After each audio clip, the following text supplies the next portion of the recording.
So this video is going to be a little shorter. It's a very useful exercise though. We're just going to work one exercise. The goal by the end of this is to learn the things in the exercise and to be able to carry it to different scales besides the one that we're going to use. So let me just preface everything we're about to do with this truth of brass playing.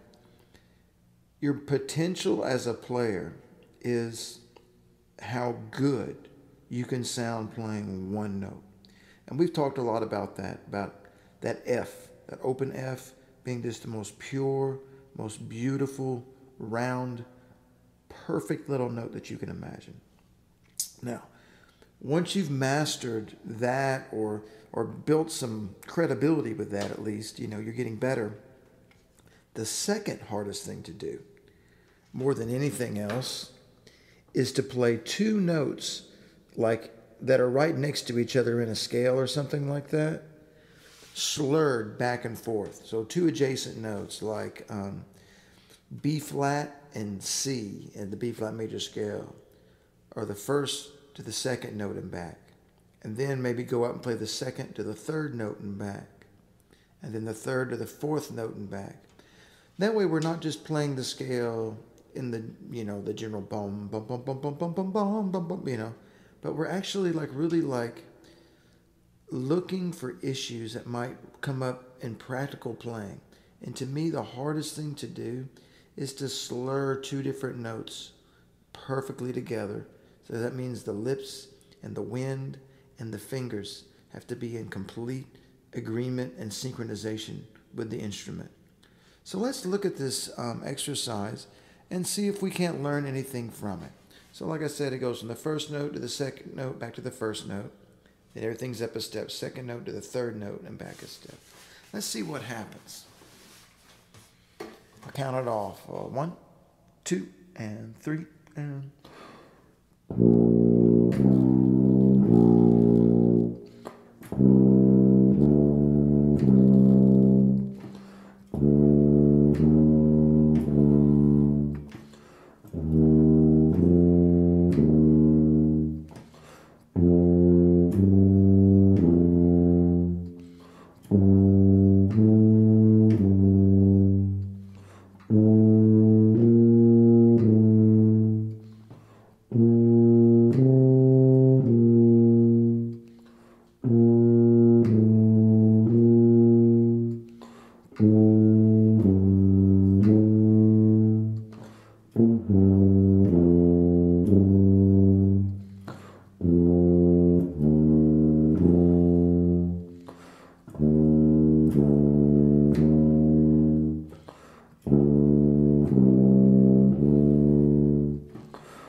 Okay, so as a pretty easy example, it's the B flat major scale. It's the notes that we're probably the most familiar with because we played probably the first 30 or 40 lines of music of our life out of a little red book at some point that played in that key.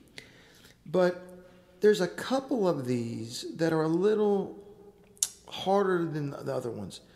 So I want to identify those and tell you why they're a little tougher, okay? So the first thing is the first two notes, the B flat to C to B flat, can be tricky. So, we can keep the wind in between the notes. We can get that wind moving all the time. Constant wind, constant buzz will give us a chance to get a constant slur. We can have a good embouchure shift that's very small. You notice that little motion in between the two notes, and sometimes it doesn't come out. And let me tell you where it doesn't come out. The brass instrument, every brass instrument, are what's called a descending instrument. And that means when we push a button down, it makes the instrument longer and it makes the pitch of that note go down. So for instance, if we were playing an F, if we press down second valve, it would turn it into an E. First valve would turn it to an E flat. 1 and 2 or 3 turns it into a D. 2 and 3 turns it into a D flat. C, B natural. And then we're out of descending notes because we got all three valves down. And that's why the next open note is a B flat. We don't have to worry about it anymore. Now, when you play notes that are slurred that belong to two different partials, so the partials we talked about in the last few in the long tones, right? So that low B flat belongs, that is the second partial. But that 1 and 3 or fourth valve C above that actually belongs to the third partial, belongs to the F. So there's a bit of finesse in the lips that you have to have on those that you don't need, for instance, when you go from C to D, right? When you go from C to D, both of those notes are in the third partial. So they should connect very easily. Same thing, D to E flat. Those notes connect very easily because in the same partial.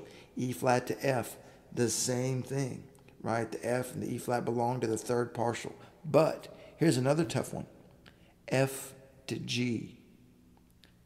F is in the third partial. It is the third partial. And that G belongs to the B flat on the second line, which is the fourth partial. So we've got to cross that partial. These are the slurs that you must work independently.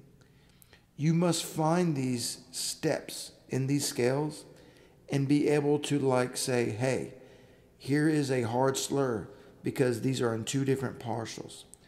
You can also find one more in this example. The second line B flat to the high C above that, the first valve C, that C is in the fifth partial. That B flat's in the fourth, so they cross there. Let's spend, I don't know, 3 or 4 reps a piece on those hard partials. Let's go to B flat to C and back a few times. 1, 2, 3. Again. A little better again. So you keep that constant wind through there. Very difficult. Now let's do F to G and back. 1, 2, take right in.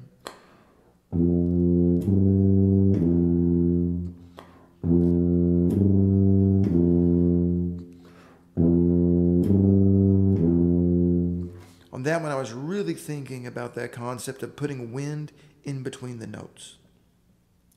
That's a big thing for me. I struggled a lot in high school getting those multiple partial slurs to be perfect. They can be really hard when you have to skip partials, like low B flat to high B flat, second partial to fourth partial. Those get even harder when they have to kind of walk around. Let's do second line B flat to C, first valve C. 1, 2, 3.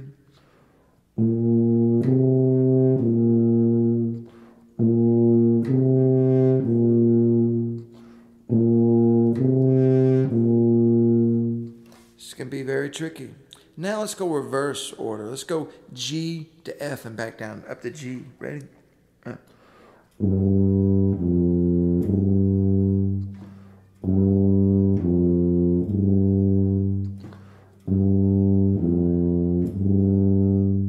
let's go from C to B flat back to C.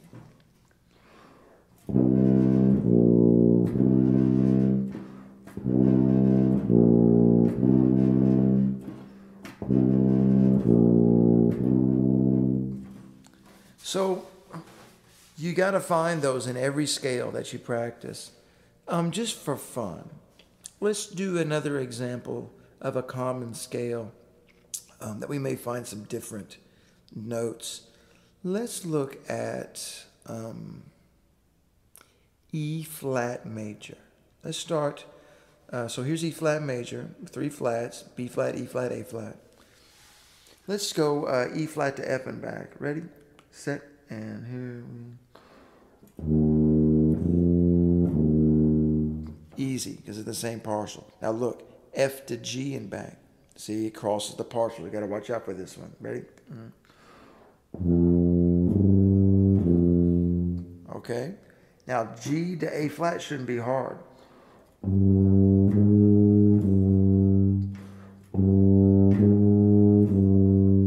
second time was a little better on the tuning. Then A flat to B flat.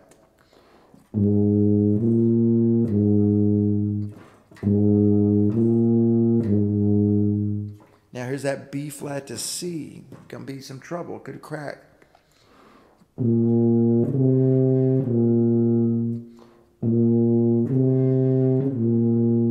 right, C to D. Should be easy. Same partial. Now, open D to E flat. Try it out.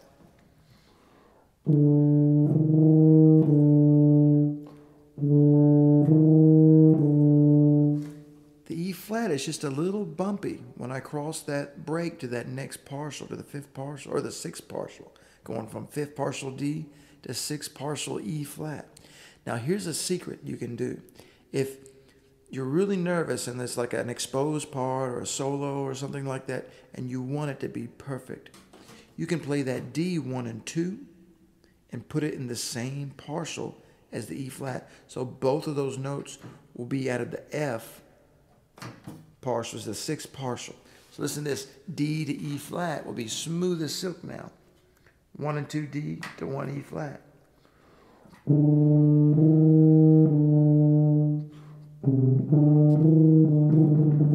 And I can trill and do all kinds of things. It makes it so much smoother. So, in summary, 3 big ideas here. Number 1, the biggest player of the potential of your sound on a brass instrument is how good you can sound on one note. The next thing you should consider is how good can I connect 2 adjacent notes, like in a scale, like a major or minor scale or chromatic scale. And then the third thing to worry about is, why do some of these adjacent notes like to burble or break up or crack or make these little weird sounds when we slur between them? It's because they're in different partials. And being aware of that is the first step to being able to spend more time and work on those particular troublesome adjacent notes, like the B flat to C, the F to G, the B flat to first vowel C in the staff. You really got to spend extra time on those. That way, everything sounds easy. Everything sounds super smooth. Okay? And practice this exercise not as a means to an end, but as an invitation to practice this with every scale that you know. Honestly, 10, 15 minutes in a hard scale, like, some of you high school people, you know, E major, A major, some of these longer keys where like the second valve is down the whole time, puts a lot more pressure on your finger technique too. And this exercise, along with working out those partial skips, working out the finger coordination between the second valve being down a lot, that can really help you out. So take this exercise and run with it. Good luck. I know it'll make you better.